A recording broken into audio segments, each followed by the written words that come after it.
ॐ वक्रतुण्डमहाकाय सूर्यकोटिसमप्रभ निर्विघ्नं कुरु मे देव सर्वकार्येषु सर्वदा।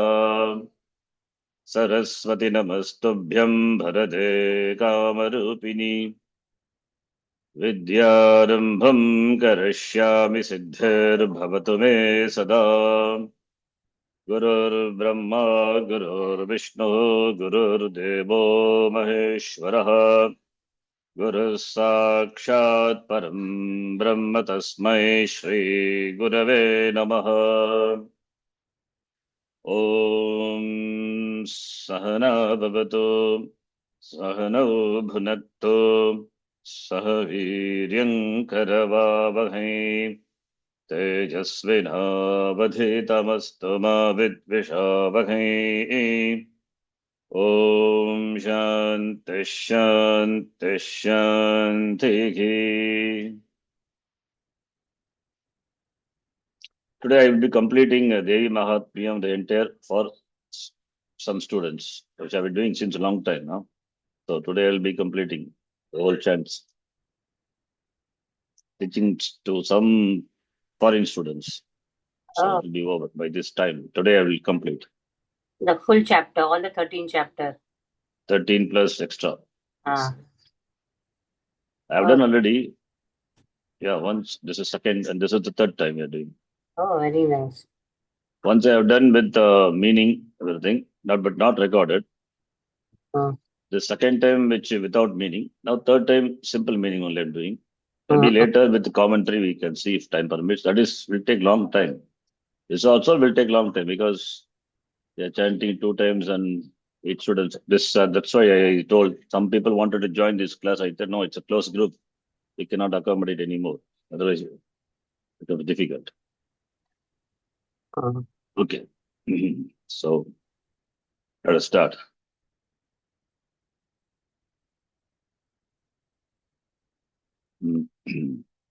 First, Krishna Swamiji, you can do, followed by Sonali, Sonali, then Kiranji, then Renuka, then Geeta, Shanta, and finally Kavana. Geeta, Shanta, Kavana. You can remember like that. Geeta, Shanta, Kavana. Yes, Sharanji, thank you. Renuka, Geeta, Shanta, Ravana. Okay. Okay, let us start. अथ प्रथमोऽध्यायः ॐ प्रथमचरित्रस्य ब्रह्मा ऋषिः महाकाली देवता गायत्री छन्दः नन्दा शक्तिः रक्तदन्तिका बीजम् अग्निस्तत्त्वं ऋग्वेदस्वरूपं श्रीमहाकाली प्रीत्यर्थे प्रथमचरित्रजपे विनियोगः ध्यानम् ॐ खड्गं चक्रगदेषु चापपरिघान् शूलं भुशुण्डीं शिरः शङ्खं सन्धदतीं करैस्तृणयनां सर्वाङ्गभूषावृताम् नीलाश्मद्युतिमास्य पाददशकां सेवे महाकालिकाम् यामस्तौ स्वपिते हरौ कमलजो हन्तुं मधुं कैटभम् ॐ नमश्चण्डिकायै जस्ट वन टाइम कृष्ण स्वामीजी ॐ अथ प्रथमोऽध्यायः ॐ प्रथमचरित्रस्य ब्रह्मा ऋषिः महाकाली देवता गायत्री छन्दः नन्दाशक्तिः रक्तदन्तिका बीजम् अग्निस्तत्त्वं ऋग्वेदस्वरूपं श्रीमहाकाली प्रीत्यर्थे प्रथमचरित्रजपे विनियोगः ध्यानं खड्गं चक्रगदेषु चापपरिघान् शूलं भुशुण्डीं शिरः शङ्खं सन्दधतीं करैस्त्रिनयनां सर्वाङ्गभूषावृतां नीलाश्मद्युतिमास्य पाददशकां सेवे महाकालिकां यामस्तौ स्वपिते हरौ कमलजो हन्तुं मधुं कैटभम् ॐ नमश्चण्डिकायै ॐ नमश्चण्डिकायै ॐ अथ प्रथमोऽध्यायः। ॐ प्रथमचरित्रस्य ब्रह्मा ऋषिः, महाकाली देवता, गायत्री छन्दः, नन्दाशक्तिः, रक्तदन्तिका बीजम्, अग्निस्तत्त्वं, ऋग्वेदस्वरूपं। श्रीमहाकाली प्रीत्यर्थे प्रथमचरित्रजपे विनियोगः। ध्यानम्। ॐ खड्गं चक्रगदेषु चापपरिघान् शूलं भुशुण्डीं शिरः, शङ्खं सन्दधत्तीं करैस्त्रिनयनां सर्वाङ्गभूषावृताम्, नीलाश्मद्युतिमास्य पाददशकां सेवे महाकालिकाम्, यामस्तौत्स्वपिते हरौ कमलजो हन्तुं मधुं कैटभम्। ॐ नमश्चण्डिकायै। ॐ अथ प्रथमोऽध्यायः। ॐ प्रथमचरित्रस्य ब्रह्मा ऋषिः, महाकाली देवता, गायत्री छन्दः, नन्दाशक्तिः, रक्तदन्तिका बीजम्, अग्निस्तत्त्वं, ऋग्वेदस्वरूपम्। श्रीमहाकाली प्रीत्यर्थे प्रथमचरित्रजपे विनियोगः। ध्यानम्। ॐ खड्गं चक्रगदेषु चापपरिघान् शूलं भुशुण्डीं शिरः, शङ्खं सन्दधतीं करे स्त्रिनयनां सर्वाङ्गभूषावृताम्, नीलाश्मज्योतिमास्य पाददशकां सेवे महाकालिकाम्, यामस्तौ स्वपिते हरौ कमलजो हन्तुं मधुं कैटभम्। ॐ नमश्चण्डिकायै। ॐ प्रथमोऽध्यायः। ॐ प्रथमचरित्रस्य ब्रह्मा ऋषिः, महाकाली देवता, गायत्री छन्दः, नन्दाशक्तिः, रक्तदन्तिका बीजम्, अग्निस्तत्त्वं, ऋग्वेदस्वरूपम्। श्रीमहाकाली प्रीत्यर्थे धर्मार्थे जपे विनियोगः। ध्यानम्। ॐ खड्गचक्रगदेषु चापपरिघान् शूलं भुशुण्डीं शिरः, शङ्खं सन्दधतीं करैस्त्रिनयनां सर्वाङ्गभूषावृताम्, नीलाश्मद्युतिमास्य पाददशकां सेवे महाकालिकाम्, यामस्तौत्स्वपिते हरो कमलजो हन्तुं मधुं कैटभम्। ॐ नमः चण्डिकायै। Which book you are using, Nirakaji? I am using another book, sir. It is not there in the Shringeri. Shringeri, it is not there. So I have got another book also here. What book? Who is the publisher? A publisher, I don't know who is the publisher. The GRD I use in Cholita. Oh, because you want only Dharma and Artha. You don't want the moksha. Okay. Tata astu. Dharma, Artha, Moksha. Yes. You say Dharma Arte Prathamacharita Jape Viniyoga. So Dharma Tata astu, then moksha will not be there. Okay. Because you didn't ask for that. Okay. No. Okay. Next person. अथ प्रथमोऽध्यायः। ॐ प्रथमचरित्रस्य ब्रह्मा ऋषिः, महाकाली देवता, गायत्री छन्दः, नन्दाशक्तिः, रक्तदन्तिका बीजम्, अग्निस्तत्त्वं, ऋग्वेदस्वरूपं। श्रीमहाकाली प्रीत्यर्थे प्रथमचरित्रजपे विनियोगः। ध्यानम्। ॐ खड्गं चक्रगदेषु चापपरिघान् शूलं भुशुण्डीं शिरः, शङ्खं सन्दधतीं करैस्त्रिनयनां सर्वाङ्गभूषावृतां, नीलास्मद्युतिमास्य पाददशकां सेवे महाकालिकां, यामस्तौत्वपिते हरो कमलजो हन्तुं मधुं कैटभम्। ॐ नमश्चण्डिकायै। अथ प्रथमोऽध्यायः।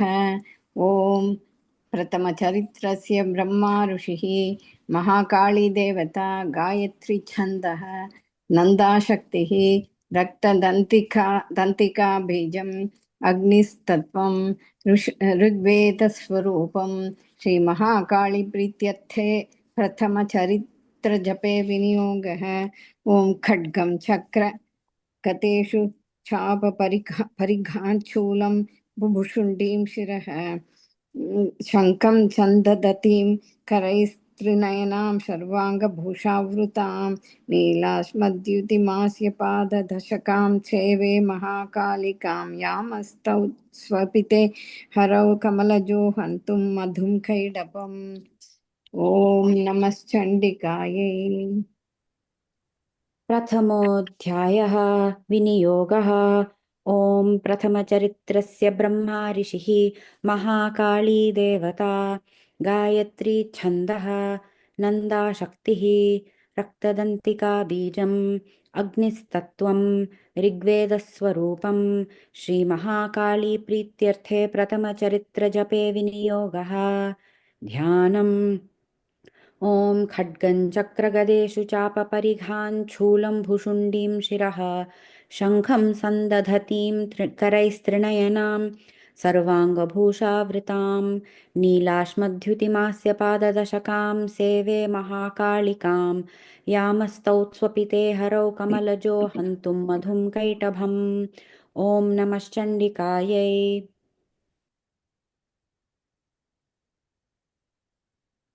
Shloka number 46, right? 49. 49.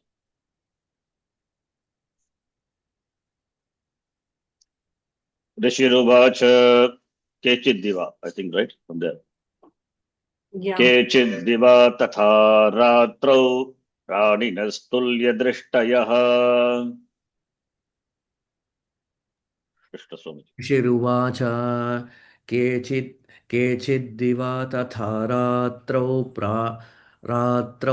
प्राणिनस्तुल्यदृष्टयः। Two times, right? Oh, sorry. केचिद्दिवा तथा रात्रौ प्राणिनस्तुल्यदृष्टयः। ऋषिरुवाच केचिद्दिवा तथा रात्रौ प्राणिनस्तुल्यदृष्टयः। ऋषिरुवाच केचिद्दिवा तथा रात्रौ प्राणिनस्तुल्यदृष्टयः। ऋषिरुवाच केचिद्दिवा तथा रात्रौ प्राणिनस्तुल्यदृष्टयः। केचिद्दिवा तथा रात्रौ प्राणिनस्तुल्यदृष्टयः। ऋषिरुवाच केचिद्दिवा तथा रात्रौ प्राणिनस्तुल्यदृष्टयः। केचिद्दिवा तथा रात्रौ प्राणिनस्तुल्यदृष्टयः। ऋषिरोवाच केचिद्दिवा तथा रात्रौ प्राणिनस्तुल्यदृष्टयः। केचिद्दिवा तथा रात्रौ प्राणिनस्तुल्यदृष्टयः। ऋषिरुवाच केचिद्दिवा तथा रात्रौ प्राणिनस्तुल्यदृष्टयः। केचिद्दिवा तथा रात्रौ प्राणिनस्तुल्यदृष्टयः। ऋषिरुवाच केचिद्दिवा तथा रात्रौ प्राणिनस्तुल्यदृष्टयः। केचिद्दिवा तथा रात्रौ प्राणिनस्तुल्यदृष्टयः। So Rishihi Uvacha, when Surata and the Samadhi, when they approached the teacher, the Rishi, they asked, how is that the delusion has come upon us? Then for that, he says, Jnanavasti samastasya jantoh, samastasya shashti jantoh, also shashti, samastasya jantoh, for all the creatures. Jnanam, Vishaya Gochara Jnanam Asti, Vishaya, in understanding, in perceiving the Vishaya, the objects, knowledge of objects, in perceiving every creature as God, the perception, the knowledge of the objects, they can perceive. Vishayaha Yati, Vishayaha Yanti is there in Patabeda also. The objects the object yati gachanti reaches them in different ways. Pratak. Like divandaha, those which are blind in the day, those praninas, they are awake, they can see in the night, nocturnal. Similarly, some cannot see in the night, only in the day. So divandaha praninaha santi kechit ratro andaha iti. Some beings are blind in the dark, some beings are blind in the day. They cannot see, in the day. Some cannot see in the dark. Some are nocturnal, some can see only in the daylight. Kechit diva tata ratro. Similarly, tata ratro, in the night, only some beings, some jantus can perceive. Praninaha tulya drishtayah, tulya drishti. So the drishti means drishti, seeing, vision. Vision is there, equal vision. They enjoy. Some beings enjoy equal vision both in the day as well as in the night. The Rishi says. Then, so we have to understand the meaning. We have to connect the verse. Samastasya jantoho vishegochare jnanamasti. That is one sentence. For all the beings, jantus, in the perception of the objects, they have knowledge. A knowledge of the perception of the object. They know how to perceive the vishayas, the use the sense organs. And vishayaha yanti vishayascha yati. A mahabhaha is sambodhana. A mahabhaha addressing is the Raja. Oh, a mahabhaha. Oh, Sarata. Vishayaha yati. Pratak yati. Separated they reach the beings. And beings, some are dark, some cannot see in the night, some cannot see in the day, some can see both in the day and night. They enjoy equal vision. Tulya drishtayaha. Tulya drishtihi yasyasaha tulya drishtayaha. Beings which can enjoy equal vision both in day and night. There are beings like that. The Muni says, anyway, the shloka is not complete as per this book. Second line is there. Jnani no manuja satyam kintu te na hi kevalam.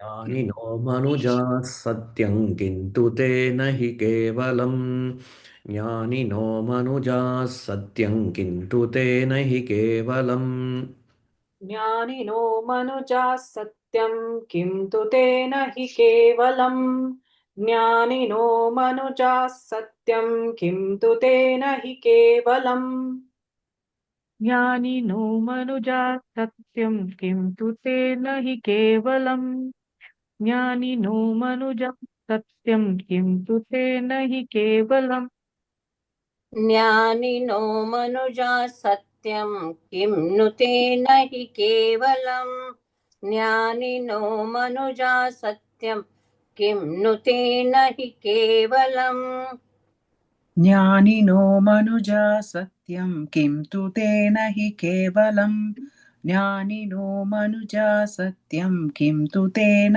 हि केवलम् ज्ञानिनो मनुजा सत्यं किन्तु तेन हि केवलम् ज्ञानिनो मनुजा सत्यं किन्तु तेन हि केवलम् ज्ञानिनो मनुजाः सत्यं किन्नु तेन हि केवलम् ज्ञानिनो मनुजाः सत्यं किन्तु तेन हि केवलम् Kinnute, Vata Veda is there. Yes. Kinnu also is there. Both are okay. Kechid diva tatha ratrau praninastulya drishtayah jnanino manuja satyam kintu te nahi kevalam. केचिद्दिवा तथा रात्रौ प्राणिनस्तुल्यदृष्टयः ज्ञानिनो मनुजाः सत्यं किन्तु तेन हि केवलम् केचिद्दिवा तथा रात्रौ प्राणिनस्तुल्यदृष्टयः ज्ञानिनो मनुजाः सत्यं किन्तु तेन हि केवलम् केचित् दिवा तथा रात्रौ प्राणिनस्तुल्यदृष्टयः ज्ञानिनो मनुजाः सत्यं किन्तु तेन हि केवलम् केचिद्दिवा तथा रात्रौ प्राणिनस्तुल्यदृष्टयः ज्ञानिनो मनुजाः सत्यं किं तु तेन हि केवलम् केचिद्दिवा तथा रात्रौ प्राणिनस्तुल्यदृष्टयः ज्ञानिनो मनुजाः सत्यं किन्तु तेन हि केवलम् केचिद्दिवा तथा रात्रौ प्राणिनस्तुल्यदृष्टयः ज्ञानिनो मनुजाः सत्यं किन्तु तेन हि केवलम् केचिद्दिवा तथा रात्रौ प्राणिनस्तुल्यदृष्टयः ज्ञानिनो मनुजाः सत्यं किं नु तेन हि केवलम् केचिद्दिवा तथा रात्रौ प्राणिनस्तुल्यदृष्टयः ज्ञानिनो मनुजाः सत्यं किं नु तेन हि केवलम् केचिद्धिवा तथा रात्रौ प्राणिनस्तुल्यदृष्टयः ज्ञानिनो मनुजा सत्यं किन्तु तेन हि केवलम् केचिद्धिवा तथा रात्रौ प्राणिनस्तुल्यदृष्टयः ज्ञानिनो मनुजा सत्यं किन्तु तेन हि केवलम् केचिद्दिवा तथा रात्रौ प्राणिनस्तुल्यदृष्टयः ज्ञानिनो मनुजाः सत्यं किन्तु तेन हि केवलम् केचिद्दिवा तथा रात्रौ प्राणिनस्तुल्यदृष्टयः ज्ञानिनो मनुजाः सत्यं किन्तु तेन हि केवलम् केचिद्दिवा तथा रात्रौ प्राणिनस्तुल्यदृष्टयः ज्ञानिनो मनुजाः सत्यं किन्तु तेन हि केवलम् केचिद्दिवा तथा रात्रौ प्राणिनस्तुल्यदृष्टयः ज्ञानिनो मनुजाः सत्यं किन्नु तेन हि केवलम् यतो हि ज्ञानिनः सर्वे पशुपक्षिमृगादयः यतो हि ज्ञानिनः सर्वे पशुपक्षिमृगादयः यतो हि ज्ञानिनः सर्वे पशुपक्षिमृगादयः यतो हि ज्ञानिनः सर्वे पशुपक्षिमृगादयः यतो हि ज्ञानिनः सर्वे पशुपक्षिमृगादयः यतो हि ज्ञानिनः सर्वे पशुपक्षिमृगादयः यतो हि ज्ञानिनः सर्वे पशुपक्षिमृगादयः यतो हि ज्ञानिनः सर्वे पशुपक्षिमृगादयः यतो हि ज्ञानिनः सर्वे पशुपक्षिमृगादयः यतो हि ज्ञानिनः सर्वे पशुपक्षिमृगादयः यतो हि ज्ञानिनः सर्वे पशुपक्षिमृगादयः यतो हि ज्ञानिनः सर्वे पशुपक्षिमृगादयः यतो हि ज्ञानिनः सर्वे पशुपक्षिमृगादयः यतो हि ज्ञानिनः सर्वे पशुपक्षिमृगादयः यतो हि ज्ञानिनः सर्वे पशुपक्षिमृगादयः ज्ञानं च तन्मनुष्याणां यत्तेषां मृगपक्षिणाम् ज्ञानं च तन्मनुष्याणां यत्तेषां मृगपक्षिणां ज्ञानं च तन्मनुष्याणां यत्तेषां मृगपक्षिणां ज्ञानं च तन्मनुष्याणां यत्तेषां मृगपक्षिणां ज्ञानं च तन्मनुष्याणां यत्तेषां मृगपक्षिणां ज्ञानं च तन्मनुष्याणां यत्तेषां मृगपक्षिणां ज्ञानं च तन्मनुष्याणां यत्तेषां मृगपक्षिणां ज्ञानं च तन्मनुष्याणां यत्तेषां मृगपक्षिणां ज्ञानं च तन्मनुष्याणां यत्तेषां मृगपक्षिणां ज्ञानं च तन्मनुष्याणां यत्तेषां मृगपक्षिणां ज्ञानं च तन्मनुष्याणां यत्तेषां मृगपक्षिणाम् ज्ञानं च तन्मनुष्याणां यत्तेषां मृगपक्षिणां ज्ञानं च तन्मनुष्याणां यत्तेषां मृगपक्षिणाम् ज्ञानं च तन्मनुष्याणां यत्तेषां मृगपक्षिणां ज्ञानं च तन्मनुष्याणां यत्तेषां मृगपक्षिणाम्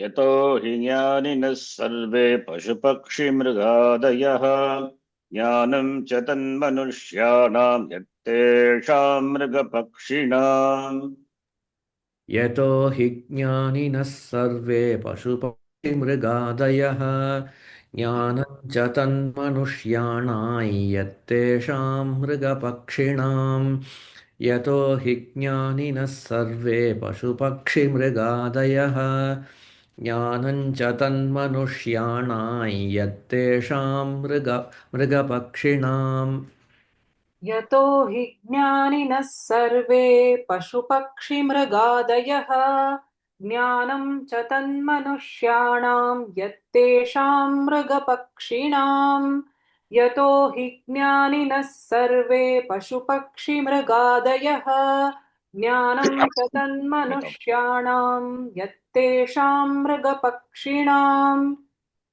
यतो हि ज्ञानिनः सर्वे पशुपक्षिमृगादयः ज्ञानं च तन्मनुष्याणां यत्तेषां मृगपक्षिणां यतो हि ज्ञानिनः सर्वे पशुपक्षिमृगादयः ज्ञानं च तन्मनुष्याणां यत्तेषां मृगपक्षिणाम् यतो हि ज्ञानिनः सर्वे पशुपक्षिमृगादयः ज्ञानं च तन्मनुष्याणां यत्तेषां मृगपक्षिणां यतो हि ज्ञानिनः सर्वे पशुपक्षिमृगादयः ज्ञानं च तन्मनुष्याणां यत्तेषां मृगपक्षिणाम् यतो हि ज्ञानिनः सर्वे पशुपक्षिमृगादयः ज्ञानं च तन्मनुष्याणां यत्तेषां मृगपक्षिणां यतो हि ज्ञानिनः सर्वे पशुपक्षिमृगादयः ज्ञानं च तन्मनुष्याणां यत्तेषां मृगपक्षिणाम् यतो हि ज्ञानिनः सर्वे पशुपक्षिमृगादयः ज्ञानं च तन्मनुष्याणां यत्तेषां मृगपक्षिणां यतो हि ज्ञानिनः सर्वे पशुपक्षिमृगादयः ज्ञानं च तन्मनुष्याणां यत्तेषां मृगपक्षिणाम् यतो हि ज्ञानिनः सर्वे पशुपक्षिमृगादयः ज्ञानं च तन्मनुष्याणां यत्तेषां मृगपक्षिणां यतो हि ज्ञानिनः सर्वे पशुपक्षिमृगादयः ज्ञानं च तन्मनुष्याणां यत्तेषां मृगपक्षिणाम्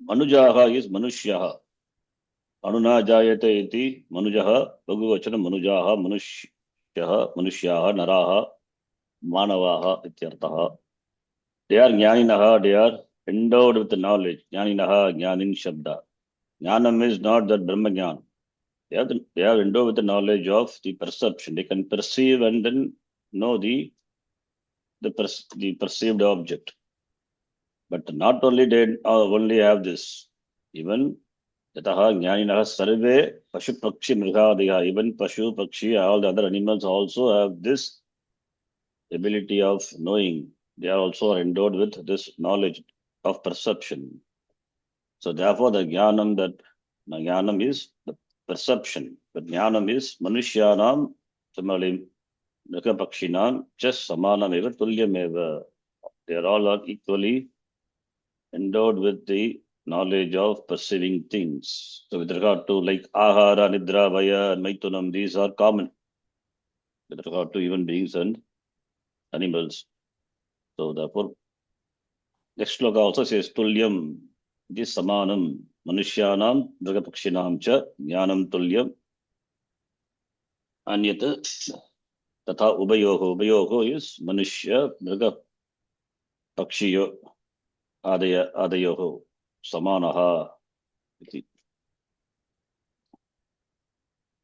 श्लोक नंबर 51 मनुष्याणां च यत्तेषां तुल्यमन्यत् तथोभयोः मनुष्याणां च यत्तेषां तुल्यमन्यत्तथोभयोः मनुष्याणां च यत्तेषां तुल्यमन्यत्तथोभयोः मनुष्याणां च यत्तेषां तुल्यमन्यत्तथोभयोः मनुष्याणां च यत्तेषां तुल्यमन्यत्तथोभयोः मनुष्याणां च यत्तेषां तुल्यमन्यत्तथोभयोः मनुष्याणां च यत्तेषां तुल्यमन्यत्तथोभयोः मनुष्याणां च यत्तेषां तुल्यमन्यत्तथोभयोः मनुष्याणां च यत्तेषां तुल्यमन्यत्तथोभयोः मनुष्याणां च यत्तेषां तुल्यमन्यतथोभयोः मनुष्याणां च यत्तेषां तुल्यमन्यतथोभयोः तुल्यमन्यत् तथोभयोः तुल्यम् तुल् अन्यत् तथा उभयोः तुल्यमन्यतथोभयोः मनुष्याणां च यत्तेषां तुल्यमन्यत्तथोभयोः मनुष्याणां च यत्तेषां तुल्यमन्यत्तथोभयोः मनुष्याणां च यत्तेषां तुल्यमन्यत्तथोभयोः मनुष्याणां च यत्तेषां तुल्यमन्यत्तथोभयोः ज्ञानेऽपि सति पश्यैतान् पतङ्गाञ्छावचञ्चुषु ज्ञानेऽपि सति पश्यैतान् पतङ्गाञ्छावचञ्चुषु ज्ञानेऽपि सति पश्यैतान् पतङ्गाञ्छावचञ्चुषु ज्ञानेऽपि सति पश्यैतान् पतङ्गाच्छावचञ्छुषु ज्ञानेऽपि सति पश्यैतान् पतङ्गाच्छावचक्षुषु ज्ञानेऽपि सति पश्येतान् पतङ्गाञ्छावचक्षुषु ज्ञानेऽपि सति पश्येतां पतङ्गाञ्छावचक्षुषु ज्ञानेऽपि सति पश्यैतान् पतङ्गाञ्छावचञ्चुषु ज्ञानेऽपि सति पश्यैतान् पतङ्गाच्छावचञ्चुषु ज्ञानेऽपि सति पश्यैतान् पतङ्गाञ्चावचञ्चुषु ज्ञानेऽपि सति पश्यैतान् पतङ्गाञ्चावचञ्चुषु ज्ञानेऽपि सति पश्यैतान् पतङ्गाञ्छावचक्षुषु ज्ञानेऽपि सति पश्यैतान् पतङ्गाञ्छावचक्षुषु ज्ञानेऽपि सति पश्यैतान् पतङ्गाच्छावचञ्चुषु ज्ञानेऽपि सति पश्यैतान् पतङ्गाच्छावचञ्चुषु पतङ्गान् then पतङ्गाञ्छावचञ्चुषु चञ्चुषु is chanchu shavachanchushu. Shava means the young ones. Chanchu is big. Chanchuvaha Guru Shabdavat. Patangaञ्छावचञ्चुषु big little ones. We'll see the meaning. मनुष्याणां च यत्तेषां तुल्यमन्यत् तथोभयोः ज्ञानेऽपि सति पश्यैतान् पतङ्गाञ्छावचञ्चुषु मनुष्याणां च यत्तेषां तुल्यमन्यत्तथोभयोः ज्ञानेऽपि सति पश्यैतान् पतङ्गान् छावचञ्चुषु मनुष्याणां च यत्तेषां तुल्यमन्यत्तथोभयोः ज्ञानेऽपि सति पश्यैतान् पतङ्गान् छावचञ्चुषु मनुष्याणां च यत्तेषां तुल्यमन्यत्तथोभयोः ज्ञानेऽपि सति पश्यैतां पतङ्गान् छावचञ्चुषु मनुष्याणां च यत्तेषां तुल्यमन्यत्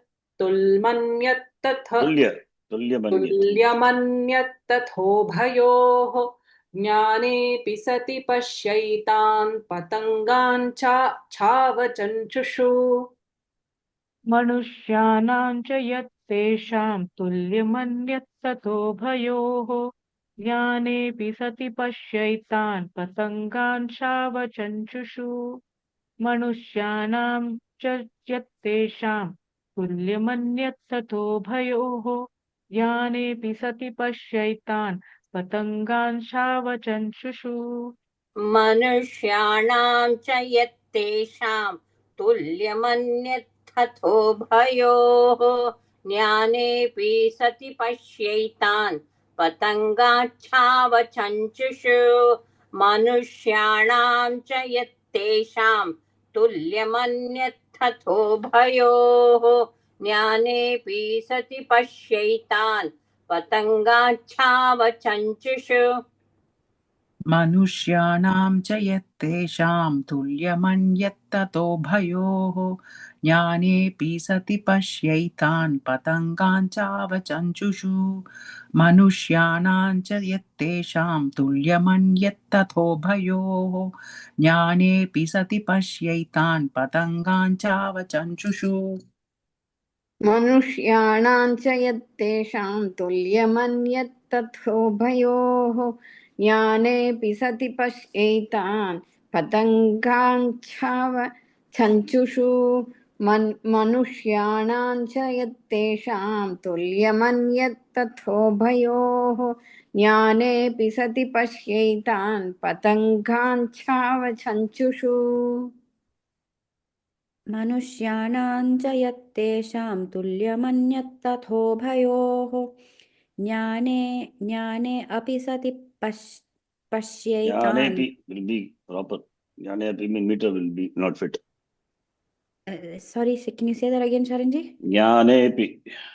Jnanepi meter will look odd. ज्ञानेऽपि सति पश्यैतान् पतङ्गान् छावचञ्चुषु मनुष्याणां च यत्तेषां तुल्यमन्यत्तथोभयोः ज्ञानेऽपि सति पश्यैतान् पतङ्गान् छावचञ्चुषु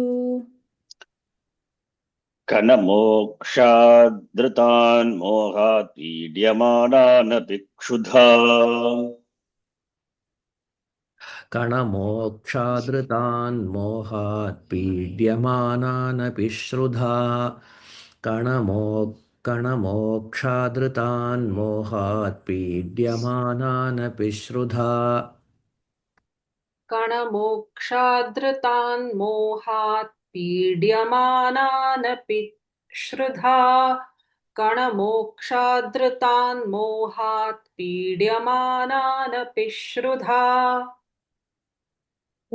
क्षुधा not shudha क्षुधा क्षुधा sorry क्षुधा कणमोक्षादृतान् मोहात् पीड्यमानानपि क्षुधा कणमोक्षादृतान् मोहात् पीड्यमानानपि क्षुधा कर्णमोक्षादृतान् मोहात् पीड्यमानानपि क्षुधा कर्णमोक्षादृतान् मोहात् पीड्यमानानपि क्षुधा कणमोक्षादृतान् मोहात् पीड्यमानानपि क्षुधा कणमोक्षादृतान् मोहात् पीड्यमानानपि क्षुधा कणमोक्षादृतान् मोहात् पीड्यमानानपि मानानभिक्षुधाः कणमोक्षादृतान् मोहात्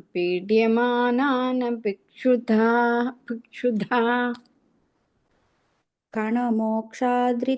कणमोक्षादृतान् मोहात् पीड्यमानानपि क्षुधा कणमोक्षादृतान् मोहात् पीड्यमानानपि क्षुधा Second line we'll see. Yat jnanam manusyanam tat jnanam tesham. Yeah, tesham is referring to Pashu Pakshi Mrigadinam cha. Tata ubayogo manusya Mriga Pakshi Pashu Pakshi Mrigadaya yoho. Mrigadayoho.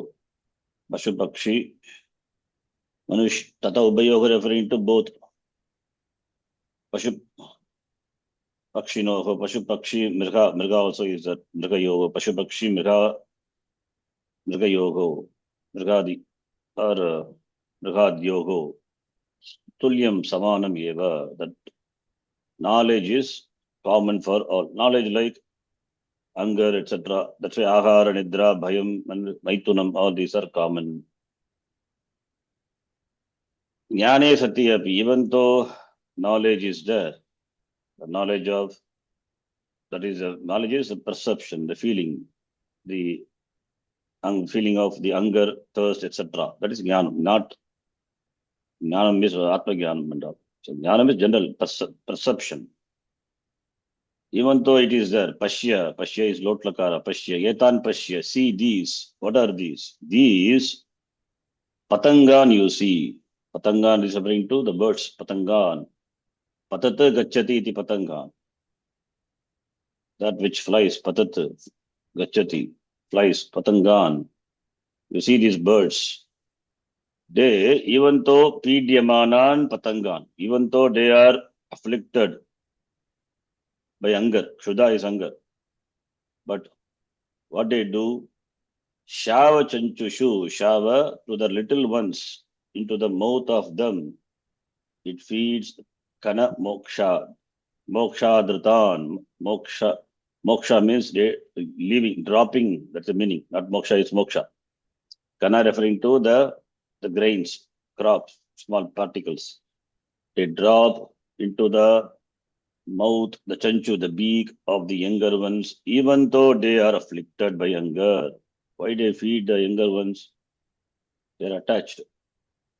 Similarly, here, then she says, similarly, Manushya also attached to their babies, the kids, to the children. Manusha manuja vyagra sabhilasha sutan prati. मानुषा मनुजव्याघ्र साभिलाषा सुतान् प्रति मानुषा मनुजव्याघ्र साभिलाषा सुतान् प्रति मनुषा मनुजा व्याघ्र साभिलाषा सुतान् प्रति मनुषा मनुजा व्याघ्र साभिलाषा सुतान् प्रति मनुषा मनुजव्याघ्र साभिलाषा सुतान् प्रति मनुषा मनुजव्याघ्र साभिलाषा सुतान् प्रति. It is Manusha, isn't it? Manusha. Yeah. Not Manusha. Why?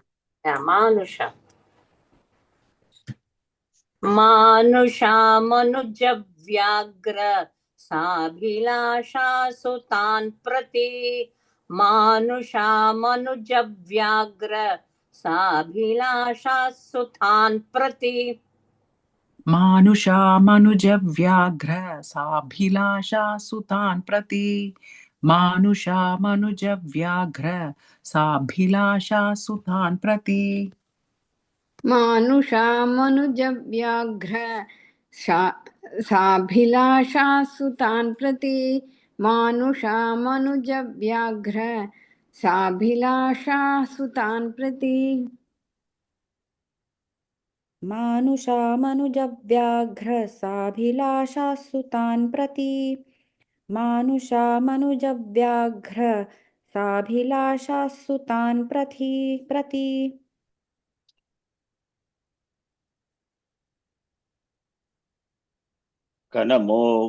कनमोक्षादृतान् मोहात् पीड्यमानानपि क्षुधा मानुषा मनुजव्याघ्रसाभिलाषाः सुतान् प्रति कणमोक्षादृतान् मोहात् पीड्यमानानपि क्षुधा मानुषामनुजव्याघ्रसाभिलाषाः सुतान् प्रति कणमोक्षादृतान् मोहात् पीड्यमानानपि क्षुधा मानुषामनुजव्याघ्रसाभिलाषाः सुतान् प्रति कणमोक्षादृतान् मोहात् पीड्यमानानपि क्षुधा मानुषामनुजव्याघ्र साभिलाषाः सुतान् प्रति कणमोक्षादृतान् मोहात् पीड्यमानानपि क्षुधा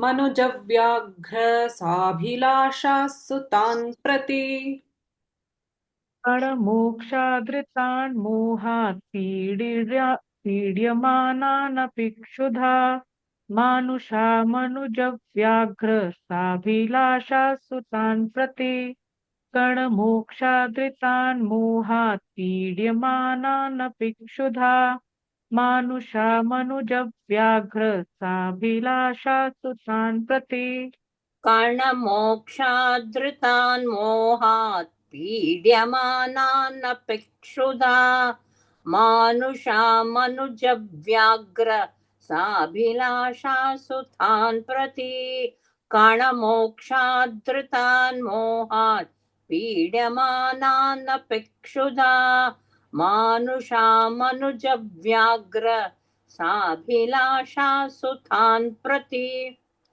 कणमोक्षादृतान् मोहात् पीड्यमानानपि क्षुधा मानुषामनुजव्याघ्र साभिलाषा सुतान् प्रति कणमोक्षादृतान् मोहात् पीड्यमानानपि क्षुधा मानुषामनुजव्याघ्र साभिलाषा सुतान् प्रति कणमोक्षादृतान् मोहात् पीड्यमानानपि क्षुधा मानुषामनुजव्याघ्र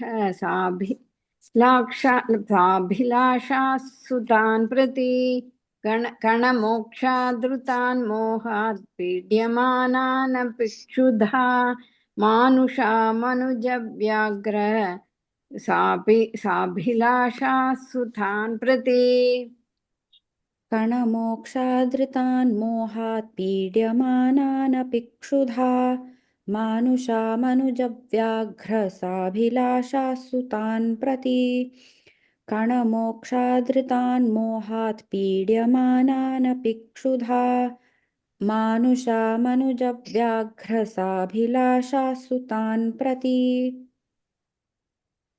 Even though the patanga, they are afflicted with anger, they feed their younger ones. Similarly, manushaha api. Manuja Vyaghara is Sambodhana. A Purusha Vyaghara. Manujanam Vyaghara, tiger among the men. So it's Sambodhana, addressing the king, the Raja, Surata. She addresses. A Manuja Vyaghara.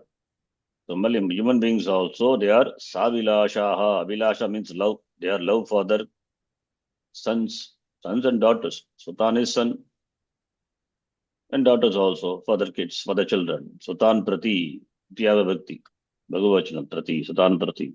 Sutan Prati Savilashaha, Avilashaha Vartante, Manushyanam Api. Why? That is said in the second line. We will see that next shloka first time. Lobat Pratyupakaraya, out of the Pratyupakara. Upakara, Pratyupakara is expecting, Pratyupakara returning back. The Upakara means helping. Pratyupakara is return help. So they expect something back from their children. out of the lobha, the desire for that, they do. Nanu etan chinna pashyasi, don't you see that? Mhm. So even Manusha, the human beings, they take care of their children, out of expectation of something in return from them. Pratyupakaraya. Then we may say, we don't expect anything from children, we give them education, everything, and then we don't expect anything, we want them to be, that's fine.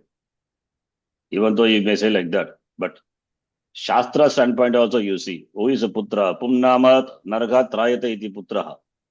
After the parents pass away, that the parents worry about who will do their Shraddha karma, immediate and as well as Varshabdi, etc. Sons have to do. Then only after death, wherever whichever loka they go, they are taken care. That's why putra is important. Why putra is important? Because they are all eligible for doing Shraddha karma, and therefore putra, the word itself is derived. Pumnama naraka trayate iti putraha. They are the one who saves the parents from going to the naraka called Pumnama naraka.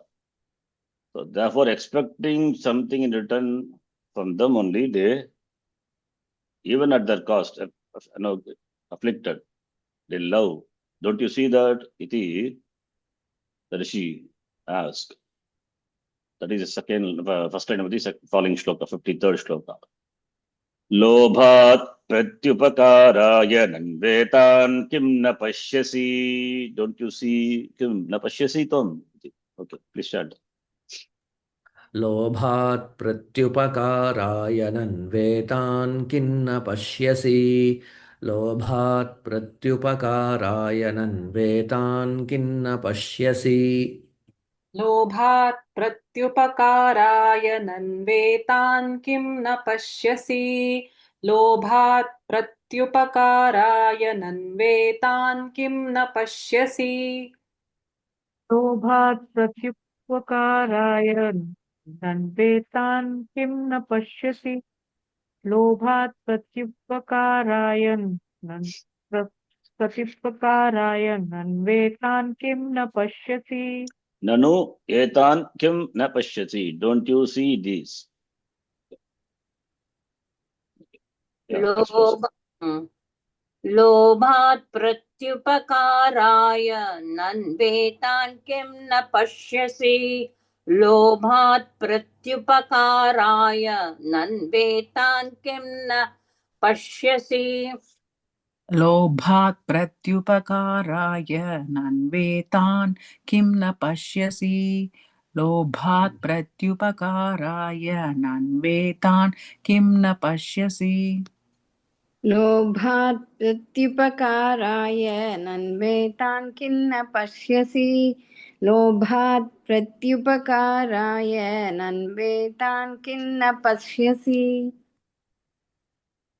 लोभात् प्रत्युपकाराय नन्वेतान् किन्न पश्यसि लोभात् प्रत्युपकाराय नन्वेतान् किन्न पश्यसि तथापि ममता वर्ते मोहगर्ते निपातिताः तथापि ममता वर्ते मोहगर्ते निपातिताः तथापि ममता वर्ते मोहगर्ते निपातिताः तथापि ममता वर्ते मोहगर्ते निपातिताः तथापि ममता वर्ते मोहगर्ते निपातिताः तथापि ममता वर्ते मोहगर्ते निपातिताः तथापि ममता वर्ते मोहगर्ते निपातिताः तथापि ममता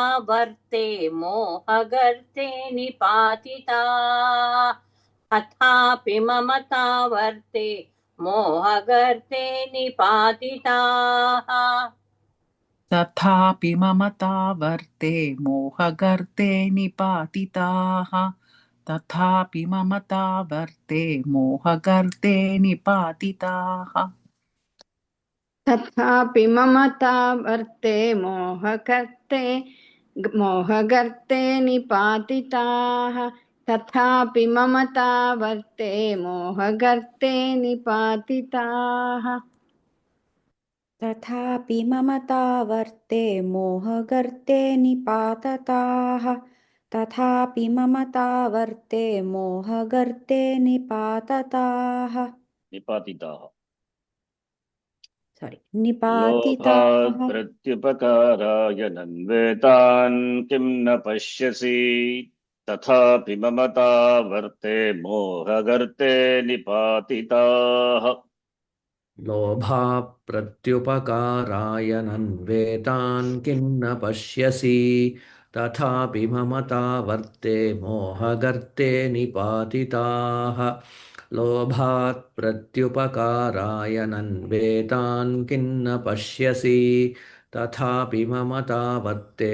मोहगर्ते निपातिताः लोभात् प्रत्युपकाराय नन्वेतान् किं न पश्यसि तथापि ममता वर्ते मोहगर्ते निपातिताः लोभात् प्रत्युपकाराय नन्वेतान् किं न पश्यसि तथापि ममता वर्ते मोहगर्ते निपातिताः लोभात् प्रत्युपकाराय नन्वेतान् किं न पश्यसि तथापि ममता वर्ते मोहगर्ते निपातिताः लोभात् प्रत्युपकाराय नन्वेतान् किं न पश्यसि तथापि ममता वर्ते मोहगर्ते निपातिताः लोभात् प्रत्युपकाराय नन्वेतान् किं न पश्यसि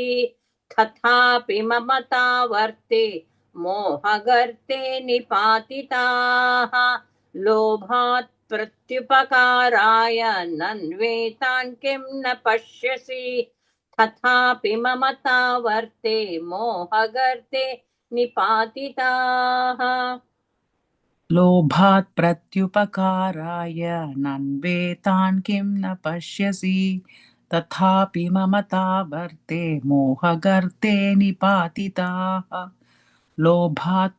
प्रत्युपकाराय नन्वेतान् किं न पश्यसि तथापि ममता वर्ते मोहगर्ते निपातिताः लोभात् प्रत्युपकाराय नन्वेतान् खिन्न पश्यसि तथापि ममता वर्ते मोहगर्ते निपातिताः लोभात् प्रत्युपकाराय नन्वेतान् खिन्न पश्यसि तथापि ममता वर्ते मोहगर्ते निपातिताः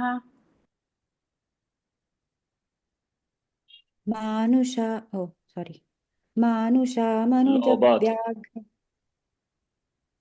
excellent ओ सॉरी लोभात् प्रत्युपकाराय नन्वेतान् किन्न पश्यसि तथापि ममता वर्ते मोहगर्ते निपातिताः लोभात् प्रत्युपकाराय नन्वेतान् किन्न पश्यसि तथापि ममता वर्ते मोहगर्ते निपातिताः Mahamaya प्रभावेण संसारस्थितिकारिणा Mahamaya प्रभावेण संसारस्थितिकारिणा Mahamaya प्रभावेण संसारस्थितिकारिणा Mahamaya प्रभावेण संसारस्थितिकारिणा Mahamaya प्रभावेण संसारस्थितिकारिणा Mahamaya प्रभावेण संसारस्थितिकारिणा Mahamaya प्रभावेण संसारस्थितिकारिणा Mahamaya प्रभावेण संसारस्थितिकारिणा Mahamaya प्रभावेण संसारस्थितिकारिणा Mahamaya प्रभावेन संसारस्थितिकारिणा Mahamaya प्रभावेन संसारस्थितिकारिणा Mahamaya प्रभावेण संसारस्थितिकारिणा Mahamaya प्रभावेण संसारस्थितिकारिणा Mahamaya प्रभावेण संसारस्थितिकारिणा Mahamaya प्रभावेण संसारस्थितिकारिणा Nipatitaha means fallen. They are fallen. Manushyaha, naraha, manavaha, nipatitaha. They are fallen into this mamata varte. Mamata is the sense of mamatvam. I belong to them, they belong to me. Aham tesham, te mama, that attachment. Avarta is whirlpool. In this whirlpool of this mamatva, mamata, nipatitaha, they have fallen into this. Moha garta. Moha is delusion. Garta is this pit of delusion. They have fallen into this, the whirlpool of attachment in this pit of delusion. Manushyaha, nipatitaha. Yeah, they have caused to fall. Nipatitaha. Their fall means they have been pushed into. Somebody makes them fall. Patati, patayati. Who causes to fall? Patitaha. Patitaha. Therefore, there must be someone who has thrown these people into this moha of delusion. Who is that? Mahamaya. Mahamaya prabhavena, by the force of Mahamaya, that is Shakti. Who is the cause? She is the cause of samsara sthiti also. Samsara sthiti karina, adjective to Mahamaya. Mahamaya prabhavena, by the prabhavam, by the force of Mahamaya, which is the cause. Who is the cause of samsarasya sthitihi? By her, they were thrown into this whirlpool of moha delusion. Tannatra vismayak karyo yoga nidra jagatpate. तन्नात्र विस्मयः कार्यो योगनिद्रा जगत्पतेः तन्नात्र विस्मयः कार्यो योगनिद्रा जगत्पतेः तन्मात्र विस्मयः कार्यो योगनिद्रा जगत्पतेः तन्मात्र विस्मयः कार्यो योगनिद्रा जगत्पतेः तन्नात्र विस्मयः कार्यो योगनिद्रा जगत्पतेः तन्नात्र विस्मयः कार्यो योगनिद्रा जगत्पतेः तन्नात्र विस्मयः कार्यो योगनिद्रा जगत्पतेः तन्नात्र विस्मयः कार्यो योगनिद्रा जगत्पतेः तन्नात्र विस्मयः कार्यो योगनिद्रा जगत्पतेः तन्नात्र विस्मयः कार्यो योगनिद्रा जगत्पतेः तन्नात्र विस्मयः कार्यो योगनिद्रा जगत्पतेः तन्नात्र विस्मयः कार्यो योगनिद्रा जगत्पतेः तन्नात्र विस्मयः कार्यो योगनिद्रा जगत्पतेः तन्नात्र विस्मयः कार्यो योगनिद्रा जगत्पतेः Mahamaya prabhavena samsarasthitikarina. Tannatra vismayak karyo yoga nidra jagatpate.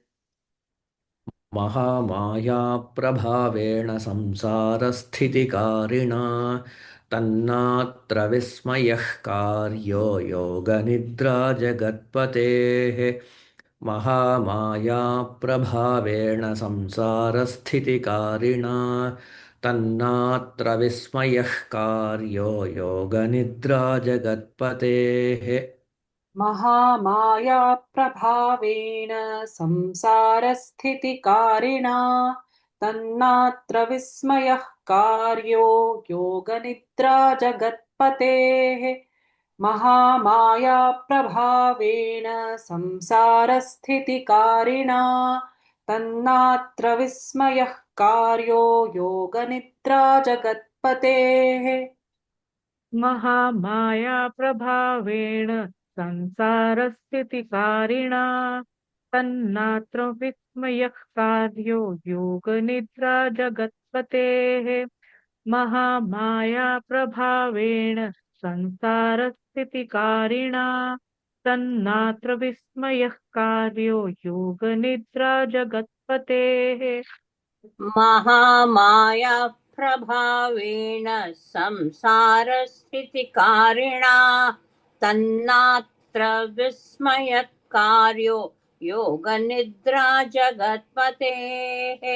Mahamaya प्रभावेण संसारस्थितिकारिणा तन्नात्र विस्मयकार्यो योगनिद्रा जगत्पतेः Mahamaya प्रभावेन संसारस्थितिकारिणा तन्नात्र विस्मयः कार्यो योगनिद्रा जगत्पतेः महामाया प्रभावेन संसारस्थितिकारिणा तन्नात्र विस्मयः कार्यो योगनिद्रा जगत्पतेः महामाया प्रभावेण संसारस्थितिकारिणा तन्नात्र विस्मयः कार्यो योगनिद्रा जगत्पतेः महामाया प्रभावेण संसारस्थितिकारिणा तन्नात्र विस्मयः कार्यो योगनिद्रा जगत्पतेः महामाया प्रभावेण संसारस्थितिकारिणा तन्नात्र विस्मयः कार्यो योगनिद्रा जगत्पतेः महामाया प्रभावेण संसारस्थितिकारिणा तन्नात्र विस्मयः कार्यो योगनिद्रा जगत्पतेः Samsara Sthitikarina. What vibhakti? What vachanam? Anyone? Connected to our Sanskritam class, region class. Samsara, Harina. But Harina is not, then Pratipadika will be Samsara Sthitikaari. No. Samsara Sthitikarin Shabda, Nakaranta Shabda. So Karina, not Harina. Samsara Sthitikarin, Kari, Karino, Karinaha. Karinam, Karino, Karinaha. Karina, Samsarasya Sthitihi, Samsarasthitihi, Samsarasthitiim Kartum, Karayitum, Shilam, Yesham. Tachalyate or Nini Pratyaya is added. Samsara Sthitikarin, it's a Shabda. It is Pullinga. How can you say Pullinga? Mahamaya we are talking about, yes, but Mahamaya, Prabhava we are talking about. The power of Mahamaya. Prabhava is Pullinga.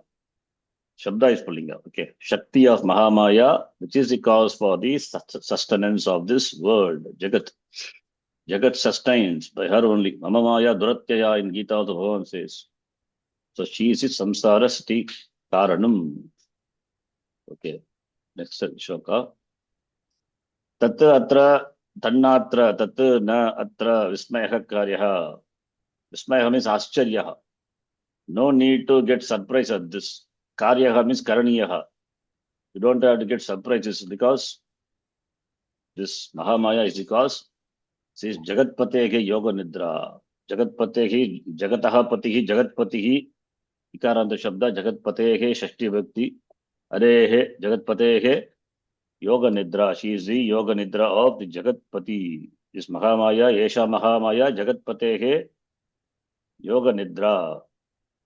Yoga Nidra means Nidra is Tamas, the power, Shakti of the Vishnu. Tamasic Shakti, that Vishnu, Hari, Lord Hari. Arehe, this Shakti.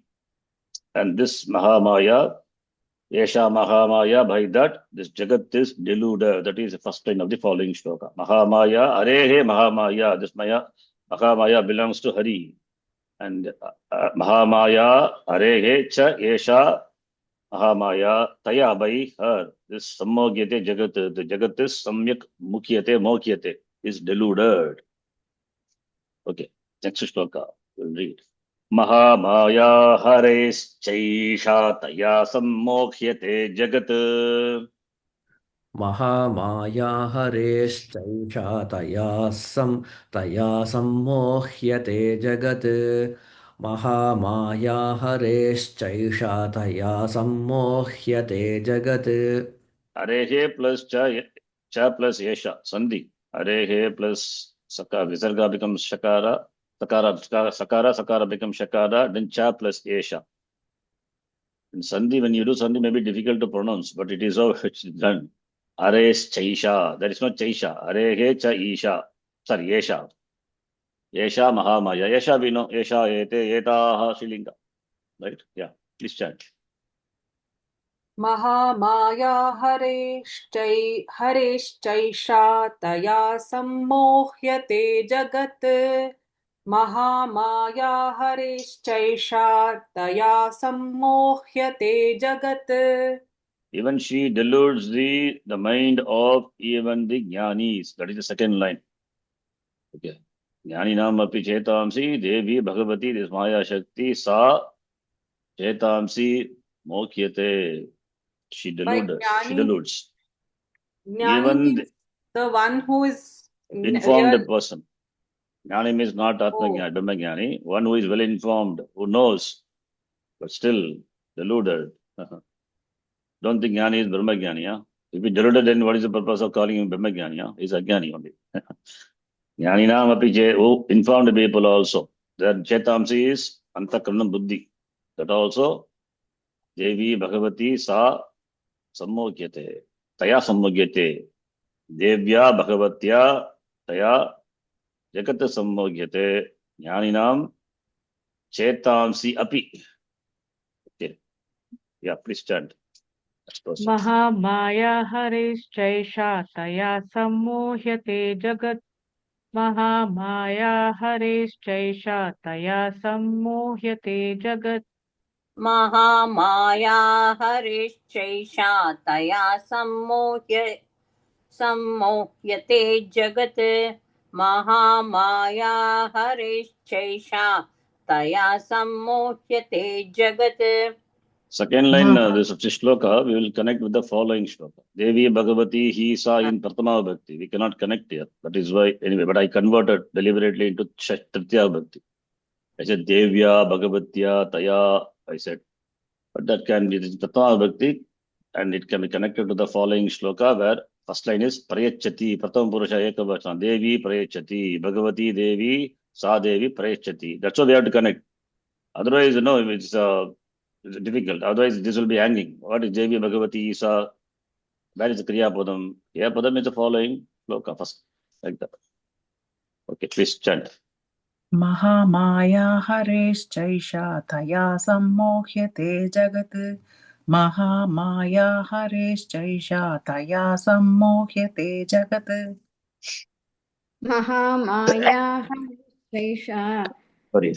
या सम्मोह्यते जगत् महामाया हरिश्चैषा तया सम्मोह्यते जगत् महामाया हरेश्चैषा तया सम्मोह्यते जगत् महामाया हरेश्चैषा तया सम्मोह्यते जगत्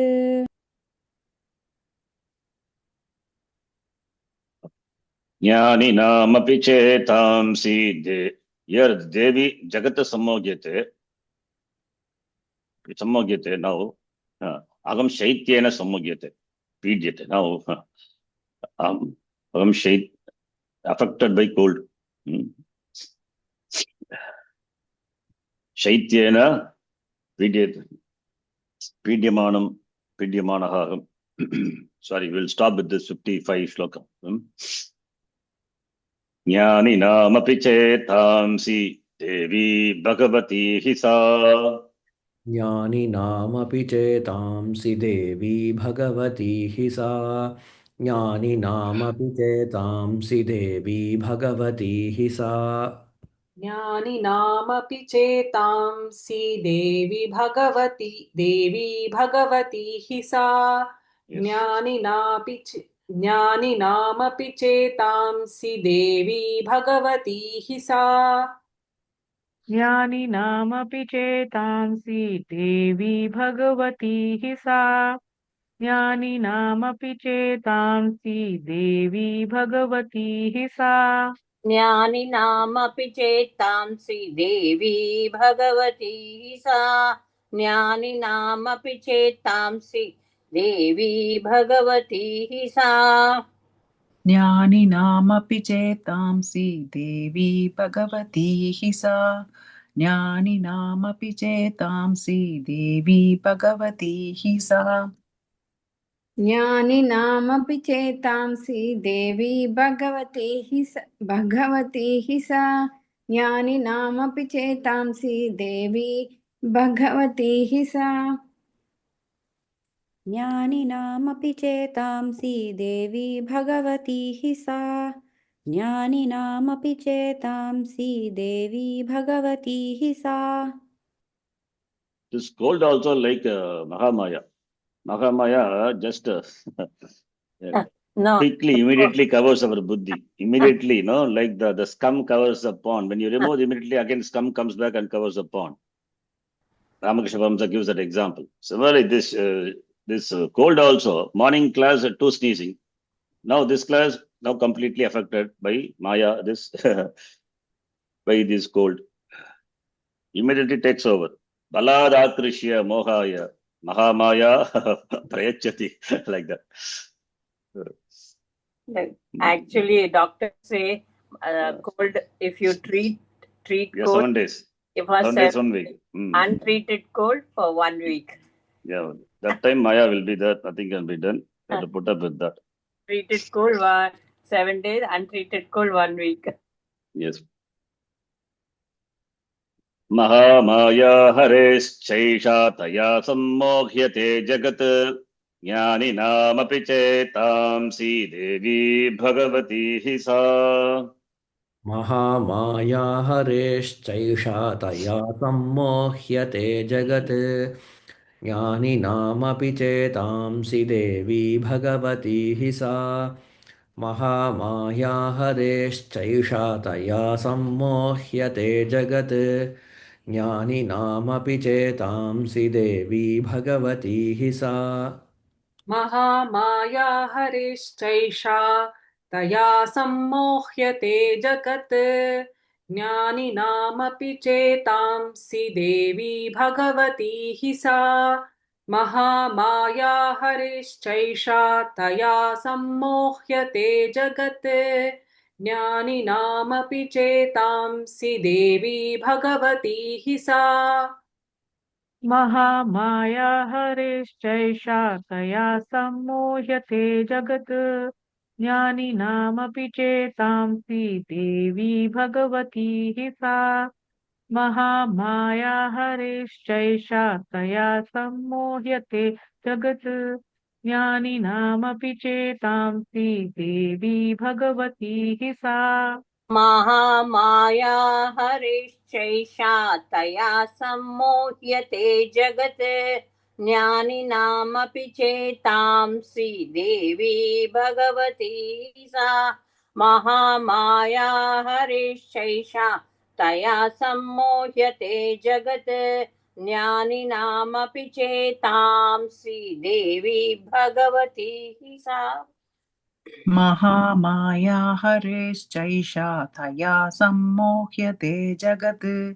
ज्ञानिनामपि चेतांसि देवी भगवती हि सा महामाया हरेश्चैषा तया सम्मोह्यते जगत् ज्ञानिनामपि चेतांसि देवी भगवती हि सा महामाया हरिश्चैषा तया सम्मोह्यते जगत् ज्ञानिनामपि चेतांसि देवी भगवती हि सा महामाया हरिश्चैषा तया सम्मोह्यते जगत् ज्ञानिनामपि चेतांसि देवी भगवती हि सा महामाया हरेश्चैषा तया सम्मोह्यते जगत् ज्ञानिनामपि चेतांसि देवी भगवती हि सा महामाया हरेश्चैषा तया सम्मोह्यते जगत् ज्ञानिनामपि चेतांसि देवी भगवती हि सा With whatever Sanskritam we have learned, we can easily understand many things. Yoga Nidra, Yogasya Nidra, Yoga Srilinga, Mahamaya, all these are Srilinga Shabda, Akara Anta, Devi Bhagavati Srilinga, Sa Srilinga, Prechati we know, Prapuruka Yachati gives Kriya Padam.